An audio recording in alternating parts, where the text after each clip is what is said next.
Hi everyone, this is Steve Prescott with REMAX Capital Properties. I'm out here obviously doing some social distancing. I'm actually at a family ranch up near Wright, Wyoming, watching all of these fun calves hit the ground and these moms take care of them. It's a really exciting time.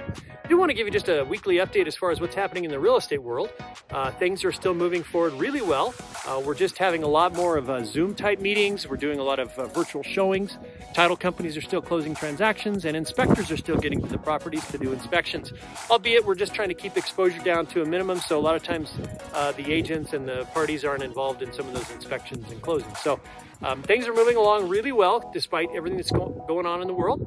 And with that said, a lot of times there's just some uncertainty that you may have as far as questions in real estate.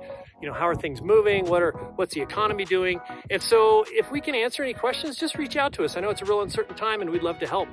I hope you have a great week and stay healthy.